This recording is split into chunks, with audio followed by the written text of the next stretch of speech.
Welcome back to the channel, everybody. Welcome back to the Everyone Is Here tournaments. It's a fun little concept. If you haven't seen this idea before, if this is your first match, well, welcome, first of all. But it's a simple concept. Basically, we take 100 video game characters and I put them into this tournament, and then each day on the channel, I will upload one of the matches from the tournament. And then we'll talk about the two characters in the, well, I'll talk about them in the video. Maybe I'll go over a mini moveset pool, maybe some facts, whatever it might be, and then we vote between one of the two characters, and then we just kind of go on until we end up having a winner eventually. So that's a simple concept. So we got a pretty good matchup today, and we had some very close results as well, but we'll get to that in a second. But before we do, we got to go over the rules, so let me put them up on screen for you guys. Alright, the rules, they're very straightforward. Most of us know this by now. Rule 1 is for fun. Ultimately, that means you vote for whoever you want. It's all good. It's a for fun tournament, you know. Vote for whoever you like. You do not have to vote for who's more likely. But if you want to vote that way, that's completely fine. Just, you know, keep an open mind. It's all good. Vote for whoever you want. But do keep in mind, though, you only get one vote per person. I do check that when I tally it up. So if you vote multiple times, I'm only going to count one of your votes. But, yeah, how do you vote? Down in the comments. Type the name of the character you are voting for.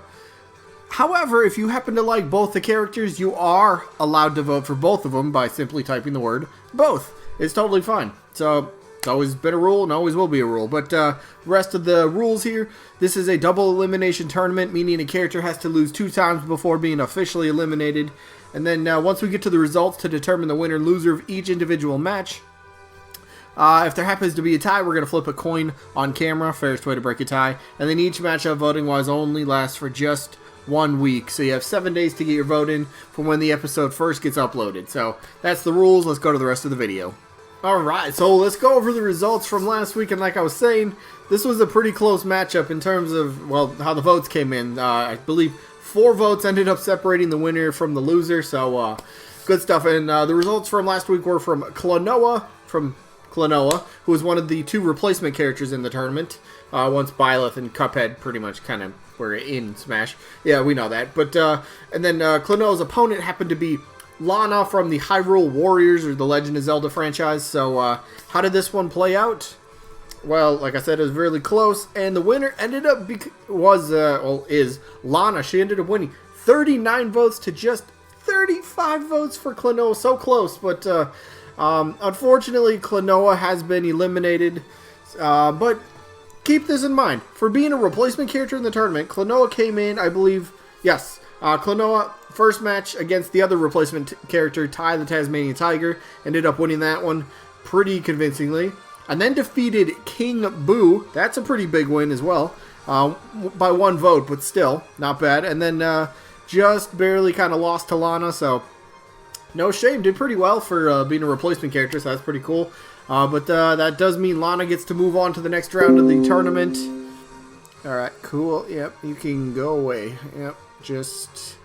Yeah, there we go. Alright, but yeah, that pretty much means that we're done with the results, so we gotta go to the matchup for the day, and we got a good matchup. Obviously, both characters coming off of wins, because, well, if they lost, then they'd be done. But we have the Hunter from Monster Hunter series, coming off a win against Medusa, won that very convincingly, and Monster Hunter's opponent happens to be Reimu. Somebody was saying it was Reimu. Is that right? Is it Reimu? I thought it was Reimu. I don't know. Somebody should let me know. I'm sure somebody will let me know. But Reimu from the Toho Project, who is also coming off a very very convincing win against my boy Waluigi last week.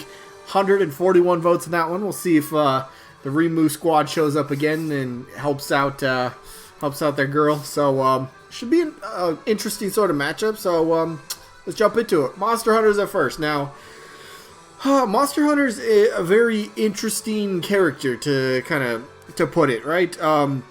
We had the Mii costumes in Smash Wii U and 3DS, right? They didn't come back, right? They're not back in Smash Ultimate. So what was the point of adding Rathalos then? It's like, alright, we had Monster Hunter content, and then they took it away with no Mii costumes, but then we get Rathalos as the boss and an assist trophy, like, okay, cool. is this kind of leading to, and again, this was on the build-up to Smash Ultimate, was this leading to playable Monster Hunter character? Potentially. That's what a lot of people were thinking. I mean, Nintendo and Capcom, they got a pretty good business relationship. Monster Hunter games do very well on Nintendo platforms and consoles and whatever.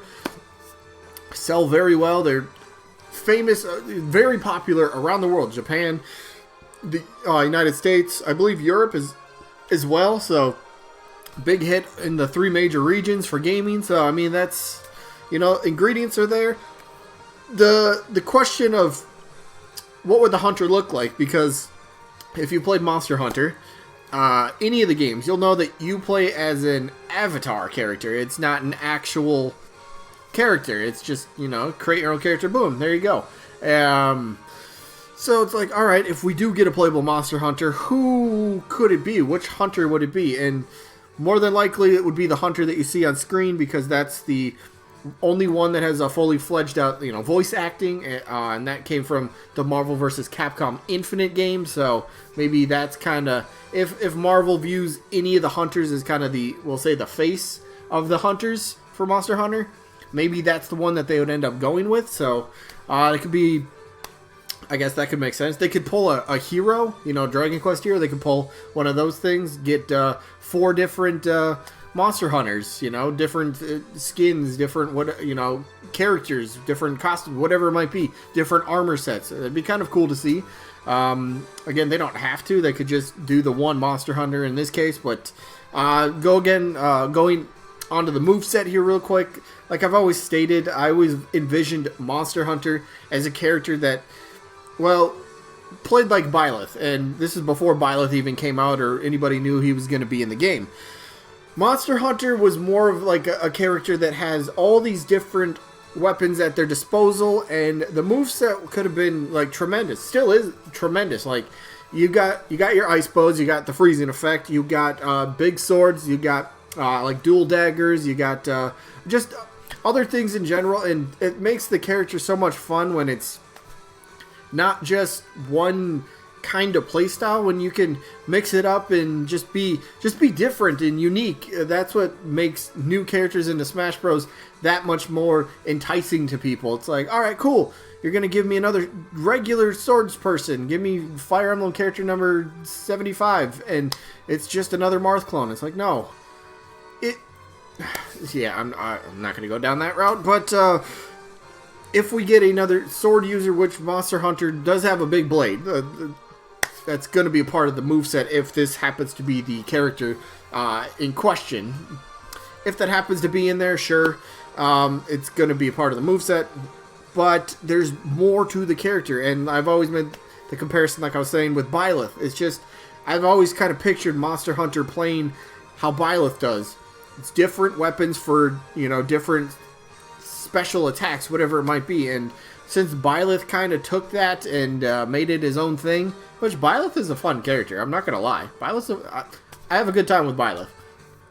Just the different playstyle is awesome. So, I don't know what you could really do with Monster Hunter. Could you get the calicos, or the palico? The cats. Like the little pets, could you get that involved maybe somehow in a Monster Hunter moveset? Maybe, and then they could end up being their own Mii costumes as well. I don't know. So, I mean, like I said, Nintendo is pretty good. They got a good relationship with Capcom, so potentially Capcom could be getting another character in Fighter Pass 2, or maybe they don't. I don't know. Maybe all 6 characters are going to be first-party characters. That would surprise everybody, wouldn't it? Right? Just 6 brand new first-party characters. That'd be insane. But for Monster Hunter, though, I mean, everything kind of seemed to add up on the build-up to Smash Ultimate, and then it didn't happen, and it was like, alright, they revealed Rathalos, but it was like, come on, Monster Hunter's going to come in and slay Rathalos at some point, right? Right? And then no, it just never happened. It's like, okay, so it's just kind of a really random, cool inclusion. I like Rathalos, I like the fight in World of Light and all that stuff, but I don't know. Does Monster Hunter have a chance? Potentially. I think potentially. What about another character that might potentially happen? Reimu from the Toho project. Reimu. Again, somebody's got to let me know. Reimu or Reimu? I thought it was always Reimu. But look, am I upset over last week over the trouncing that she gave my favorite character or my number one most wanted character? Not really. I mean, I don't. It's a tournament for fun. He's lost before, so I'm not like salty by any means. But yeah, for Reimu, I think the thing that I like about the character is that I keep getting to look. This doesn't make sense, but the thing I like about her is I'm still learning about the character, and the more that people come back and type in the comments, or Mage on maybe Discord lets me know a few things about Reimu, and maybe some, I don't want to say like behind the scenes stuff, but just like extra information and stuff like that. It's always cool to kind of dig into a character and get to kind of know about it. And then speaking of Reimu and, you know, her fan base, they're one of the biggest Force Smash communities, one of the biggest Force Smash Discords out there as well. So, I mean, like, the support is there. I mean, if we can take my very small tournament, for example, she had her first match. Was that her first match? Maybe it was her second match. One of her first couple matches, she ended up going against Heavy Weapons guy, and she had over 100 votes. And to put that in perspective for all these tournaments that I've done, there's only been a very small handful of characters that ever reach over 100 votes. Pretty much almost Shantae in almost every one of her matches. Bandana Waddle Dee has reached that, I think, once. I believe Gino got that one time, and then was that? I mean, that might have been it. I mean, there's only like 3 or 4 characters that have maybe reached that 100 vote mark. But then this tournament came along, and Reimu and the fan base just showed up out of nowhere. Like, I'll be honest, before Smash Ultimate DLC, before the speculation started, somebody could have said, hey, what about Reimu for Smash? And I would have said, what's a Reimu? I had no idea who this character is. I still have never played any of the games. I'll be honest, I don't know if I ever will. But just kind of learning, like, everybody that was voting, and that was such a cool thing when I was tallying up the votes for Reimu against Waluigi the other day. When did those results happen? Yeah, a couple days ago, right? When I was tallying those up, I read each and every individual comment. Well, 1, to see who you vote for, and then 2, there's so many people that like put a lot of emphasis, a lot of, you know, like, just passion behind their, you know, their vote, the way that they support their character. And so many people came up with detailed, like, I would love Reimu because I guess the Toho project, the Toho franchise, the music apparently is absolutely insane. I can't tell you how many comments just said, I want to see Reimu just for the Toho project, just for the music itself, just get some tracks into Smash Bros. So maybe I got to check out some music tracks. Anybody have something? Maybe put it in the comments or something like that. Maybe I'll pin it if I see it in time. But yeah, I guess music is a big thing. The moveset, like, that's another thing that kind of separates herself. I guess just kind of from what we had, and plus the whole indie character debate. You know, like, all right, indie characters have been getting like that special Mii costume treatment, like with every big update. You know, once a DLC character release, we kind of get. I guess it didn't happen for Terry though, did it? No, it didn't happen for Terry. So we got Sans back with Banjo coming out, right? And then, or wait a minute. No, Sans was back in September, yeah. So, it's, okay, yeah, it's not every single one, is it? Not every single character release. But if they continue somewhat of that pattern, maybe every other character that gets released, or maybe they are able to keep striking up deals for new indie characters. So Reimu would fit into that. So could Reimu get the ultimate Mii costume treatment?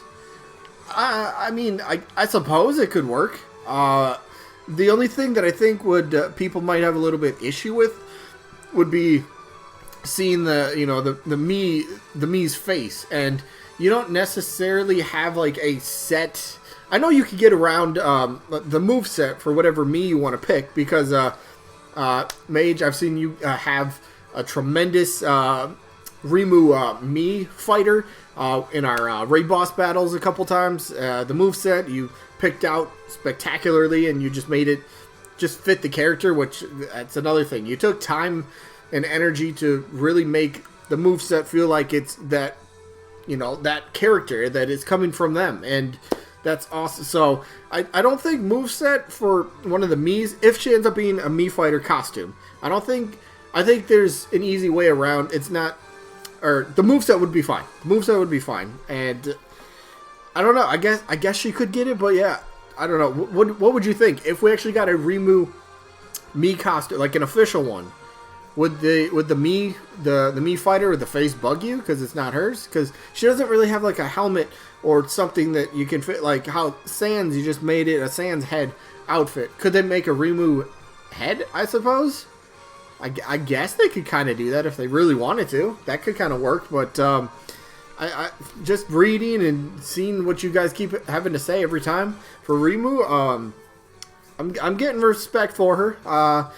I'm gonna still be honest, she's still not one of the characters that I really want to see by any means. I still don't even think she might not even crack my like top 30, top 35 characters I want to see. But neither does Monster Hunter. And as a person who's never played either of those series, okay, I played a demo of some Monster Hunter game on the Wii U, and that was for like, I'll be honest, that was like 20 minutes, and I was like, I'm not into this. So I'm actually, this one's even surprising me. I'm actually voting Reimu in this one. I just think Monster Hunter's style is just Byleth, and unless they can, twist that around and really make something even more special with it, and I'm just not thinking of it off the top of my head, I think, yeah, I'm going to vote for Reimu in this one. I'm surprised. I am surprised. So, what if Reimu's not even in my top 35 characters? Where does Monster Hunter lie? I don't even know. I should sit down and make a list of my top 50. Ooh, that'd be interesting. Maybe turn that into a video. Nobody would care, though, would they? I don't know. My opinions are wrong, so I'm going to do it. So, anyway, yeah, that's going to be it for this one. So let me know who you guys are voting for. Reimu or Monster Hunter or both. Let me know down in the comments, like always. So, yeah, sneak peek for tomorrow. Where are we at? Results for tomorrow are going to be from game 155. It was either going to be Pauline or Rex and Pyra. Obviously, one of them wins. And then, more good news, because some people do ask every now and then, when are we getting back into the winner's bracket? Well, have no fear, that's tomorrow. That is tomorrow. We are back in the winner's bracket. So we follow up one day with Reimu, who gets a ton of votes. And we follow, and the next matchup is Shantae is back tomorrow. So, I don't know. Shantae is the fan base. I want to see that matchup in the tournament somewhere. Shantae against Reimu. I just want to see how that one will play out. But the matchup, Shantae from, Shantae's series, happens to be taking on Lloyd Irving from the Tales of series. So that should be a good match. But that's tomorrow. Today's wrapping up. Hope you guys enjoyed. And hopefully catch you on the next one. Peace out, everybody.